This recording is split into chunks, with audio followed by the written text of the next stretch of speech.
नंदगांव। कल हम लोग सुन रहे थे, भगवान के सब सखा कहने लगे बोले लाला हमारा ब्याह है जाएगो, न चर्चा कर ले। लेकिन पूर्णमासी आई ठाकुर जी से आके बोली लाला चल बरसाने तेरो ब्याह कराए दूंगे। इतने में ठाकुर जी के सखा बोले हम भी चलेंगे संग। बोले तुम नहीं जाओगे, हमारे बिना चलो जाए तो। लाला बोल दे या तो सखान के संग जाऊंगा नहीं तो नहीं जाऊंगा। पूर्णमासी खड़ी है, लाला बरसानी चलेगो? सोई ठाकुर जी बोले हाँ मैं तो चलूंगा। और ये सखा इन्हें रहने दो भले यहीं पर, मैं अकेलो चल दूंगा। सखा बोले अरे लाला तेने सबरी हमारी यारी दोस्ती सब नष्ट कर दी है, नेक में हामी भर दी। बोले तुम तो बूढ़े है गए, तुम्हारा तो ब्याह भयो नहीं, मैं तो कर लूंगा अपनो, मैं तो जाऊंगा। लाला ऐसे मत करे, हम ले चल संग में। कैसे सखा है ठाकुर जी के, पहले तो ठाकुर जी पे इतना भरोसा कर लेते हैं कि हमारे बिना कहीं जाएगा नहीं, ठाकुर जी उन्हीं को छोड़ देते हैं। इतने में ठाकुर जी पूर्णमासी की तरफ चले गए और जाके बोले तुम में तो कोई एक चलेगो मेरे संग। बोले क्यों एक क्यों चलेगो? अरे ससुराल है, कल को हमारी ससुराल बन जाएगा बरसानो, और तुम सबरे ऐसे ऐसे काम करो, तुमने ले जाके मैं ना कटवाऊंगा अपनी, कोई एक चलो।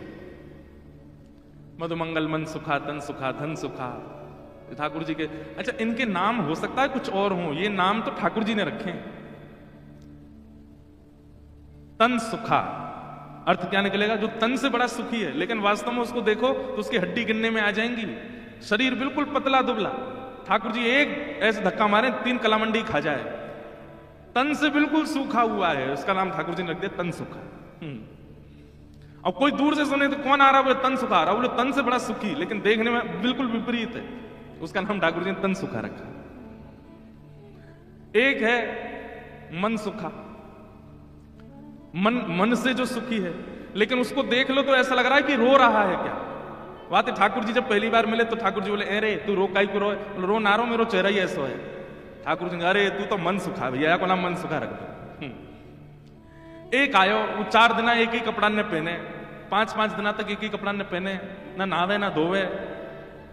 अरे तू कपड़ा ने कई गुना बदल रहा है, एक ही कपड़ा में सबरे दिना ने कर दे। बोले लाला धोवे पड़ेंगे, श्रम है जाएगा, बड़ी मेहनत होगी। ठाकुर जी बोले ऐसा कंजूस है, धन खर्च ना करो, या को नाम धन सुखा। तन सुखा मन सुखा धन सुखा। ये ठाकुर जी के सखा हैं। एक सखा को ठाकुर जी संग ले गए। अब कल हमने एक लीला सुनी थी कि ठाकुर जी जोगी बन करके गए और किशोरी जी से मिल, ऐसे ठाकुर जी अनेक रूप बना बना करके गए हैं पहले। ये तो हम सीधे अब ठाकुर जी के विवाह के लिए अपने आप को दिखावे जा रहे हैं बरसाने यहां पर, इससे पहले बहुत लीलाएं हो चुकी हैं। एक लीला और आती है कि एक बार ठाकुर जी श्यामा सखी बन करके गए। श्यामा सखी कैसे? ठाकुर जी ये विचार करके गए मैं जाके किशोरी जी के मन की देख के तो आऊं, ये मेरे सामने तो प्रिय प्रिय बोले मोए, मेरे बिना ही मोए मेरे बारे में कहा बोले, मैं एक बार सुन के तो आऊं। तो ये पूर्णमासी वाली लीला से पहले एक बार और बहुत बार ठाकुर जी बरसाने जा चुके हैं। एक बार ठाकुर जी श्यामा सखी बन के गए। कैसी सखी? नीचे लहंगा पहनो है, ऊपर चुनरी पहनी, बिल्कुल यहां तक पूरी चुनरी लगा ली है, हाथन में बढ़िया चूड़ी पहनी है, कानन में कुंडल पहने हैं, क्षुद्र घंटे का यशोदा मैया ने पहनाई, वहां छोटी छोटी घंटी लग रही है, वहां को कौंधनी बना करके कमर में पहनी है, पामन में पाजेब पहनी। ठाकुर जी गए श्यामा सखी बन करके किशोरी जी के पास, बरसाने में प्रवेश किया। सबरी गोपी कहें आहा कैसी मनोहर चाल है, नेक सी गोपी कैसी मटक मटक के चल रही है। अरे सखी तू कौन की लाली है? ठाकुर जी तेज तो हैं बोले में, जो पूछे तू कौन की लाली? बोले तेरी हूं, भूल गई। अरे बड़ी चप्पड़ चप्पड़ बोला है। पहुंच गए ठाकुर जी बरसाने। बरसाने में द्वार पर जाकर के सखीन से बोले मुझको भीतर जान दो। सखी बोली कौन हो तुम? बोली मैं श्यामा सखी हूं। कहां ते आई हो? बोले पास के गांव नंदगांव ते आई हूं, और मुझ किशोरी जी ते बहुत जरूरी बात करनी है, मुझको मिलवाओ। एफ ले लो भैया।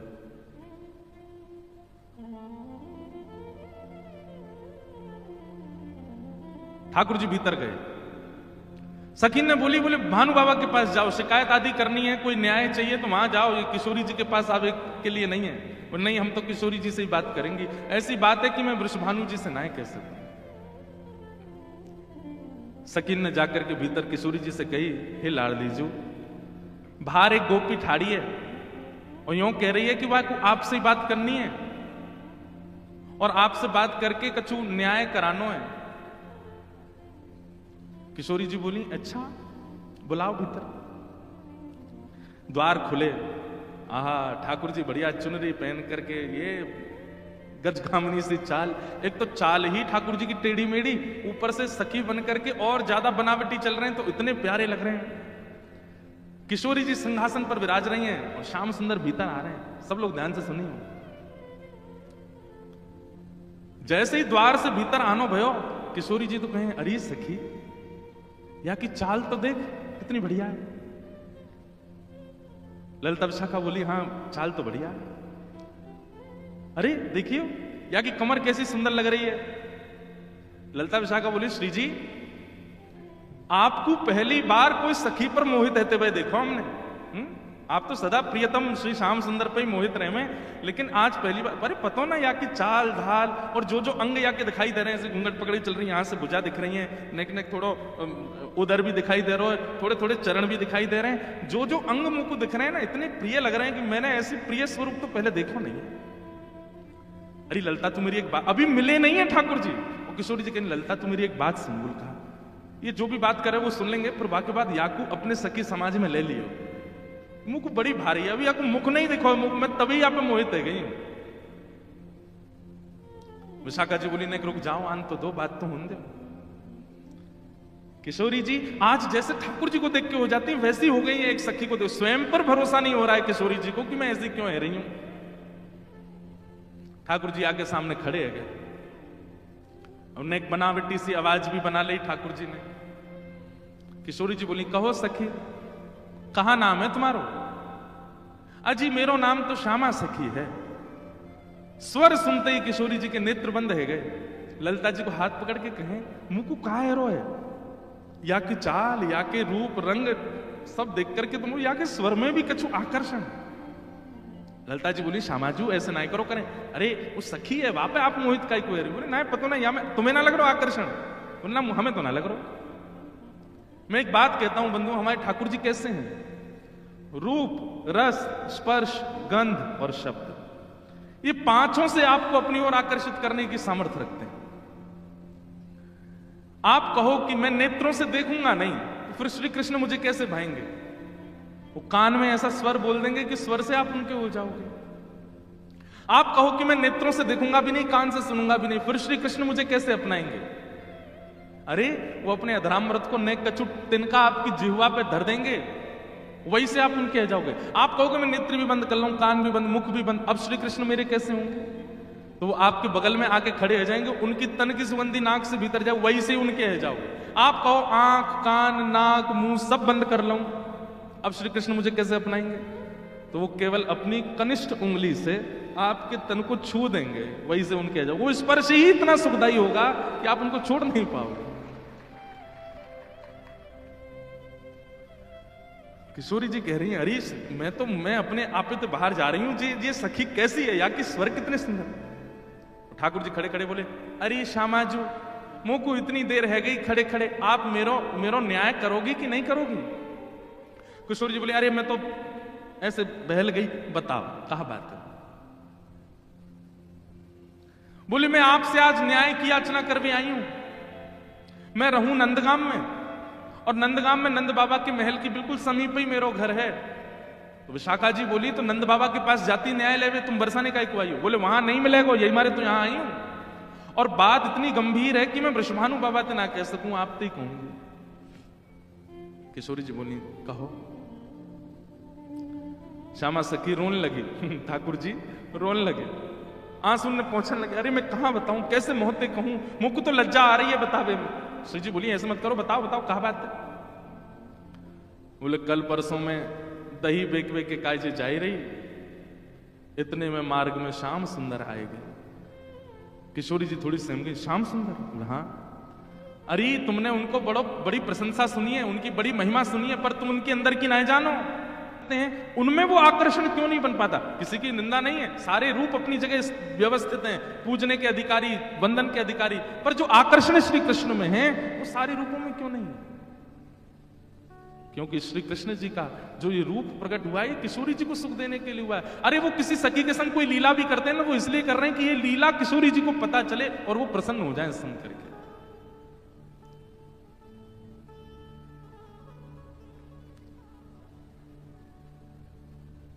मेरे सामने एक शब्द नहीं बोली उनके बारे में। श्यामा सखी बोली, पहले तो मैंने संदेह में सुनी कि किशोरी जी को और हमारे नंद के लाला को कछु प्रेम संबंध है, पर आज तो मुझको ऐसा लग रहा वास्तव में है। किशोरी जी बोली, नहीं नहीं ऐसी कोई बात नहीं है, ये तो सब तुमने ऐसी नहीं नहीं नहीं मुझको तो लग रही है ऐसा। आप इतनों कैसे जानो वाक्य के बारे में, इतनों कैसे मानो वाक्य के बारे में? किशोरी जी एक बात बताऊं? बोले हाँ। बोले मैं अकेली नहीं हूं शिकायत करने वाली, ऐसी अनेक बैठी हैं। आपको ऐसा लग रहा है कि श्याम सुंदर तो केवल लीला कर रहे हैं, पर इस वक्त यही समय श्याम सुंदर कोई और सखी के संग भी ऐसी क्रिया कर रहे होंगे, वहां को मार्ग रोक रहे होंगे, वहां के हाथ पकड़ रहे होंगे, वहां की चुनरी उड़ा रहे होंगे, वहां की मटकी फोड़ रहे होंगे। और न्याय विश्वास हो गए, आपको अगर बहुत प्रेम है तो आप श्याम सुंदर को पुकार के देख लो, यदि वो आ जाएं तो मैं मान जाऊंगा। आएंगे ही नहीं। ठाकुर जी कह रहे हैं मैं तो सामने ही खड़ा हूं, मैं कैसे आऊंगा? किशोरी जी से कह रहे हैं ललिता विशाखा है भूल जाओ, बाकी सब बातें न भूल जाओ, आपको प्रेम है ना श्याम सुंदर से, तो मैं आपसे शर्त लगाए के कह रही हूं आप पुकारो, और यदि श्याम सुंदर आपके सामने आए गए तो जीवन भर आप दोनों की चाकरी करूंगी, ये श्यामा सखी को वचन है आपके लिए, बुलाए लो। किशोरी जी बोली, देख मोते मत बोले, मैं जानू, मुझको प्रबल विश्वास है कि श्याम सुंदर आ जाएंगे, मैं बस देर लगाऊंगी और दौड़े दौड़े आएंगे। श्यामा सखी बोली, आज है जाने, बुलाए के देख लो आ जाए कि नहीं। किशोरी जी तुरंत नेत्र बंद करके बैठी और जैसे ही अपने प्रियतम का स्मरण किया है, हूं तो दासी नित्य तिहारी, हूं तो दासी नित्य तिहारी, प्राणनाथ जीवन धन मेरे, प्राणनाथ जीवन धन मेरे, हो तुम पे मैं बलिहारी, हो तो दासी नित्य तिहारी, हो तो दासी नित्य तिहारी, हो तो दासी नित्य तिहारी, हो तो दासी नित्य। हमारे भारत में एक बड़े अच्छे रसिक हुए श्री हनुमान प्रसाद पोद्दार जी महाराज भाई जी, उन्होंने षोडश गीत लिखे हैं। एक गीत ठाकुर जी गा रहे हैं किशोरी जी के लिए और दूसरा गीत किशोरी जी गा रही हैं ठाकुर जी के लिए। इतना सुंदर है, मेरा बहुत समय से मन है कि कभी मैं षोडश गीत पर चर्चा करूं। 16 गीत जो हमारे भाई जी ने गाए हैं, बहुत सुंदर है।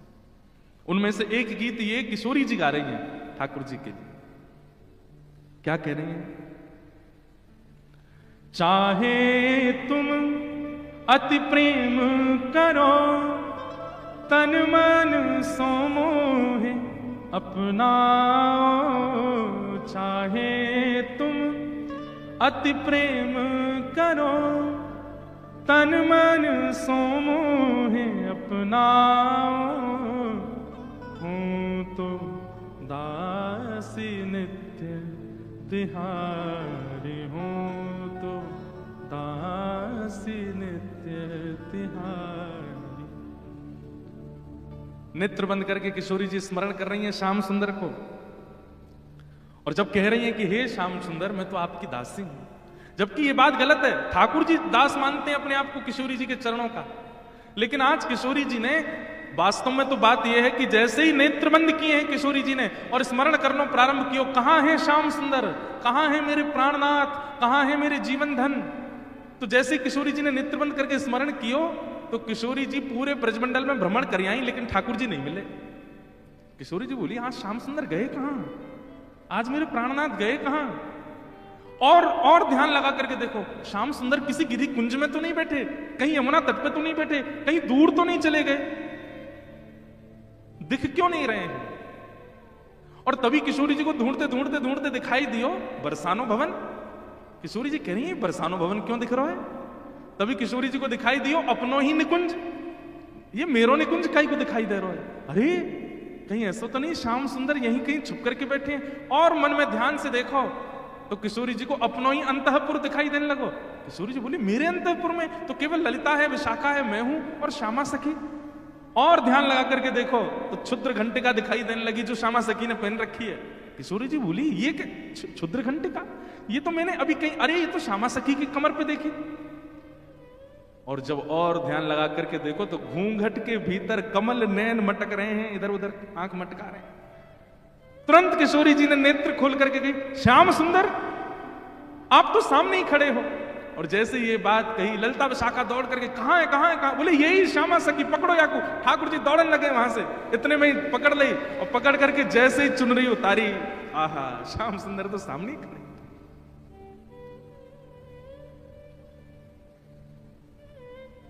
कैसा प्रेम है ये प्रेम, इसको आप संसार में घटा ही नहीं सकते हो। अब तो ललिता विशाखा पकड़ करके खड़ी हैं और ठाकुर जी की ऐसी बेणी, आहा नथबेसर पहनी है नाक में, ऐसी सुंदर बिंदी लगा करके आए, काजल लंबो लंबो खींच के आए, अपने घुंघराले केशन की बढ़िया बेणी गूंथ करके जैसे कोई छोरी तैयार हुए ऐसे बन के आए। किशोरी जी बोली पकड़ के रखो अब इनको, ने रज रज के देख तो लूं आज, हैं सामने आए कि श्यामा सखी बन के अपनी बुराई कर रहे हो मुझे। अरे श्यामाजू मैं तो आपके हृदय की जान में आयो कि आप मेरे बारे में कैसी विचारधारा रखो, मेरे बारे में आपके हृदय में कैसे भाव है। किशोरी जी बोली तो कहा सुनो आपने कैसे भाव है? बोले मुंह को ऐसा लगो करतो कि मुंह से ज्यादा प्रेम कोई ना कर सके या संसार में। पर हे श्यामाजू आज आपके प्रेम के भाव पर तो मैं भी बिक गयो, आपको प्रेम तो अटूट है। अरे आप तो ऐसी हैं कि आप बैठी कहीं भी हों लेकिन आपके चिंतन में सदा मैं विराजमान रहूं। मैं कहां जाऊं, कहां करूं, कहां खाऊं, कहां पीऊं, कैसे आऊं, आपको सब पता है। बंधुओं ये प्रेम की चरम स्थिति होती है कि आप केवल ध्यान में ही अनुभव कर लेते हैं अपने प्रेमी का। ये आज के समय में संभव नहीं है। हां इतना संभव जरूर है कि जैसे मां का प्रेम जो है ना वो तो भी शुद्ध होता है अपने पुत्र के प्रति, पुत्री के प्रति। तो पुत्र के ऊपर कोई घटना या संकट आ जाए तो मां को थोड़ा थोड़ा अनुभव होने लगता है। मां को ऐसा लगता है आज मुझे घबराहट सी हो रही है, जरा फोन करके पूछो तो बेटा कहां है। वो बेटा को फोन करती है तो पता चलता है आज स्कूटर से गिर गया है, पैर में लग गई है, पढ़ने गया है हॉस्टल में। अच्छा मुझे सुबह से ही लग रहा था कुछ तो दिक्कत है। इतना अनुभव मां को तो हो जाता है और इतना अनुभव कई कई पत्नियों को भी अपने प्रियतम का हो जाता है कि शायद कुछ गड़बड़ है थोड़ा, लेकिन इससे अधिक की स्थिति में आज के लोग नहीं जा सकते। और श्री जी वो तो नेत्रबंद करके ध्यान करके पता कर लेती हैं कि श्याम सुंदर इस वक्त कहां है, मेरे प्रियतम कहां है।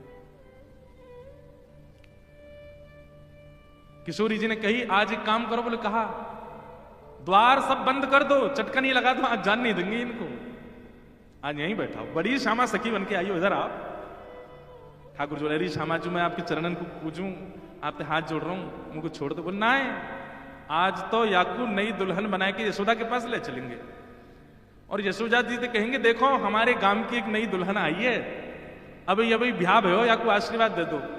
और जब यशोदा मैया अपनी लाला को चिर सौभाग्यवती जब आशीर्वाद देंगी तब आवेगा आनंद। किशोरी जी आपसे हाथ जोड़ूं, पाम परूं, ऐसा मत करियो। यशोदा मैया के आगे नाक कट जाएगी मेरी, ऐसे छोरी बनो डोलूं, वो वैसी मेरे पीछे पड़ी रहे। ए लाला ने अपनी चाल सुधार, दूर से ऐसा लगा कोई गजगामिनी छोरी आ रही है का। वो उन्हें पता चलेगी मैं लहंगा फरिया पहन के डोल रहा हूं, बहुत बहुत नाराज। उनके सामने नहीं, आपके सामने आ सकूं ऐसे। किशोरी जी को इतना अच्छा लग रहा है कि आज श्याम सुंदर घबरा रहे हैं। इतना घबरा का ही करो, यहां पे बैठो, बगल में बैठा। सब सखी लाई किशोरी जी के बगल में ठाकुर जी को बैठाए दियो। अब श्री जी के मन में कौतिक आयो है, अरे ललिता विशाखा, ठाकुर जी को हाथ पकड़ लियो। ठाकुर जी घबरा रहे हैं, जन कहा करेंगी नेक्स्ट सामने तो आओ। ललिता विशाखा दोनों सामने आ गए और बोली देखो हमेशा या सिंहासन पर प्रिया प्रियतम विराजमान हूं मैं, लेकिन आज दो दो प्रिया बैठी हैं, एक श्याम प्रिया एक गौर प्रिया। अब ये बताओ दोनों में सुंदर ज्यादा कौन लग रहा है? ये ज्यादा सुंदर लग रहे हैं या मैं ज्यादा सुंदर लग रही हूं? लहंगा इनने भी पहनो, मैंने भी पहनी है, बेनी मैंने भी गूथी है, इनने भी गूथी है, माथे पे बिंदा मैंने भी लगाया हो, आंखन में काजल इनके भी, मेरे भी, सबका अब तुम दोनों बताओ, हम दोनों में सुंदर ज्यादा कौन लग रहा? श्याम सुंदर, ऐसे रो मत, मुस्कुराओ, कचुकर थोड़ी नहीं हूं मैं। ठाकुर जी मुस्कुराने लगे। अरे ललता, बताए दे आज सुंदर कौन है? और देखते देखते देखते अश्रु भराते हैं नेत्रों में। बोले आप ही बताओ ना, क्या करें? दोनों ही समान लग रहे हो हमको, दोनों ही एक जैसे लग रहे हो, दोनों में ये न्याय करना बड़ा मुश्किल है। ठाकुर जी आप ही कछु संकेत करो, क्या बताएं? तो जैसे ठाकुर जी ने देखी ललिता विशाखा बड़ी परेशान है गई हैं, तो पहले ठाकुर जी नेत्र बंद कर लिए, और नेत्र बंद करके मानो ऐसे करके बैठ गए। बोले कि अगर तुमने इनको श्रेष्ठ बतायो तो फिर याद रखियो, तुम बच के दिखाइयो मुझे। और फिर श्री ललिता विशाखा सोच रही भाई जीनो तो हमें श्री जी के संग है, और श्री जी की अगर हम प्रशंसा कर देंगे तो ठाकुर जी नहीं छोड़े, ठाकुर जी की कर देंगे तो फिर श्री जी कहेंगे अच्छा जाओ नंदगाम में बोरिया बिस्तर लेके जाओ, वहीं रहो, यहां नहीं रहना। अंत में ठाकुर जी से कहने लगी, बोले इशारे में ही बात हो रही है, कुछ कह नहीं रहे? बोले बताओ तो क्या करना है? अंत में ठाकुर जी को दया आ गई, और दया आके ठाकुर जी ने ऐसे इशारा किया, बोले इन्हीं की बताओ, बेसर इन्हीं की अच्छी है। बोले मेरी प्रशंसा कर दोगे मुझे सुख नहीं मिलेगा, इनकी प्रशंसा करोगे ये राजी भी आ जाएंगी, मुझे भी सुख मिलेगा। हाँ हाँ।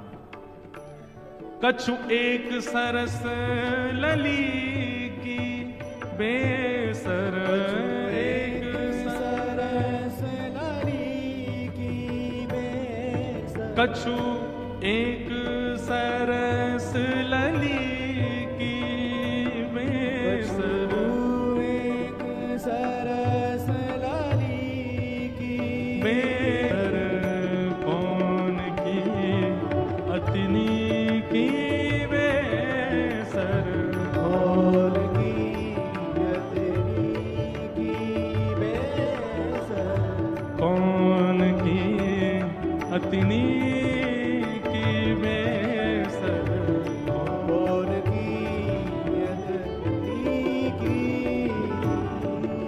अंत में ठाकुर जी ने इशारों कर दिया, बोले इन्हीं की बेसर नी की है, यूं कह दो।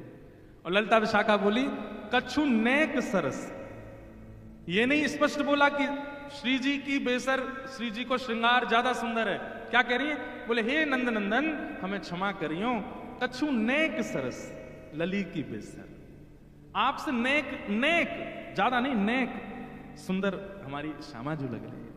और ये बात कहते ही ठाकुर जी सिंहासन से नीचे आ गए कि अरे जय हो हमारी श्यामा जी की जय हो, हमारी लाडली जी की जय हो, हमारी वृषभानु दुलारी की जय हो। सब जय जयकार करने लगे।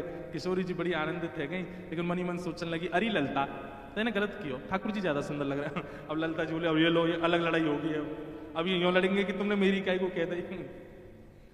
तेने देखी ना, देख कैसी बेसर पहन के आए, देख कैसी भौं लग रही है, कैसे तेने गलती कर दी, मेरी प्रशंसा इन्हीं की करनी तो है।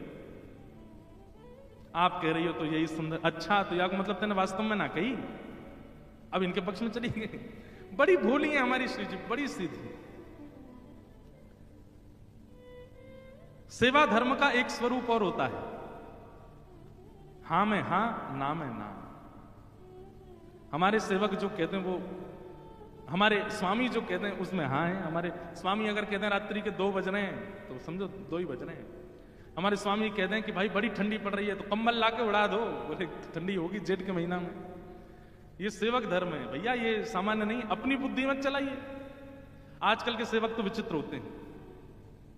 गुरुजी ने अपने चेला से कही, चेला राम रात्रि हो गई बेटा, चलो लाइट बंद कर दो। बोले गुरुजी आंख बंद कर लो, अंधेरा अपने आप हो जाएगा।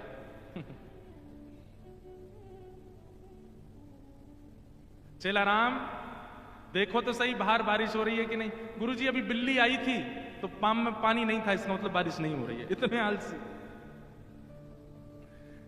चेला राम बड़ी हवा चल रही है, किवाड़ बंद कर दो। गुरुजी 2 काम मैंने कर दी, तीसरा आप कर लो। ऐसे चेला है आजकल तो। सेवा धर्म कैसा है? ठाकुर जी कहें हां तो हां, ठाकुर जी कहें ना तो ना। हम एक पर्ची वाला क्रम करते हैं अपने ठाकुर जी के संग। अब तो मैं करता ही नहीं हूं। क्यों? वो ना ही करते हैं हर बात पे, हर बात पर ना बोल देते हैं, ना ये नहीं करनो, ये नहीं करनो। इसलिए हम पूछते ही नहीं है। तो ठाकुर जी एक दिन मैंने अपने लाल जी से कहा अब नहीं पूछूंगा, हर बात पर ना बोल देते हो। तो उस दिन रात्रि का श्रृंगार ऐसी जोर से मुस्कुरा रहे थे, बोले मैं तो खेल हूं तेरे संग, तू जितनी बार पूछोगे नहीं बोलूंगा, तो पूछे ही मत, अपनी बुद्धि विवेक तक कर। उस दिन से हमने ये समझ लिया कि ठाकुर जी कह रहे हैं भाई अब तुम छोटी छोटी बात भी मुझसे थोड़ी पूछो, अपने बुद्धि विवेक से करो, जब लगे कि जीवन में बड़े घेराव आ गए अब क्या करें तब मुझसे पूछो। कई बार ठाकुर जी की ना में हां होती है और हां में ना होती है, समझ नहीं आता है। ऐसे प्रिया प्रियतम की मधुर लीला हुई। इसके बाद में यूं कहते हैं कि प्रिया जी इतनी भाग गई किशोरी जी ठाकुर जी के स्वरूप पे, वैसे ही ले गई ठाकुर जी को नंद भवन, बिल्कुल घूंघट ऊंघट लगा करके, और यशोदा मैया तो जाके बोली, हे यशोदा मैया, अरे किशोरी जी कैसे आई आप, अरे लाली तू कैसे आई, अरे कहा बताऊं एक नई बहू आई है, क्या आपको आशीर्वाद दे दो। ठाकुर जी को सौगंध दे के लाई, बोलोगे नहीं। ठाकुर जी आए घूंघट ऊंघट पहन करके, यशोदा मैया अरे बड़ी सुंदर, देखियो जाके पाम हाथ तो बिल्कुल मेरे लाला जैसे लग रहे हैं, सांवरी सी है बिल्कुल। मैया या को आशीष दे दो, या को ब्याह है व्यवहार हो। अच्छा कहां ते ब्याह होगा, बोले बरसाने के गोप्त ब्याह है रो या। मैया बड़ी निपुण है, खानो बनानो जाने, नाचनो जाने, गानो जाने सब। यशोदा मैया बोली अच्छा लेकिन नाच के दिखाइए, घूंघट में ठाकुर जी नाच रहे हैं यशोदा मैया के आगे। मैया बोली अरे तू बड़ी विलंबते मिली मोए, किशोरी तो पहले मिल गई होती, तेरो ही ब्याह कराती अपने लाला ते, ऐसी सुंदर। ठाकुर जी ने अंत में जैसे ही मुखमंडल ऊपर किया, अरे पचमारे तू कहां से आए यहाँ पर, अरे मैया मैं कहा बताऊं, ये सब ऐसी लीला करें मेरे संग, ऐसो आनंद करें। यशोदा मैया बोली अरे श्यामाजू गलती तो छोरा है वो है, या लक्षण सब छोरी कैसे हैं, केवल नाम को छोरा है, बाकी खान पान पहन चाल वाल सब छोरी किसी आगे। अच्छा ये सब है नहीं, वास्तविक नहीं है, ये सब ठाकुर जी सबको मोहित करने के लिए करते हैं। नहीं वही मथुरा आ जाते हैं और जब द्वारिका आते हैं थर थर कांपते हैं राजा। पौरुष है ठाकुर जी, ठाकुर जी का ऐश्वर्य है, लेकिन व्रज वृंदावन से इतना प्रेम है, ठाकुर जी ने सब कुछ छुपा रखा, किसी को प्रकट नहीं होने देते। अरे वंशी बजाते हैं बस, मधुर लीला करते हैं, ये क्यों? प्रेम, बहुत प्रेम है ठाकुर जी को ब्रजवासियों से। तो ठाकुर जी आज पूर्णमासी के साथ बरसाने गए, बरसाने जैसे ही गए सब अटारियों पर सखियां खड़ी हो गई, सब खड़े होकर के देख रही हैं, आहा रूप तो सुंदर है, कारो है लेकिन सुंदर तो लगे, चाल देखो चाल कितनी अच्छी है।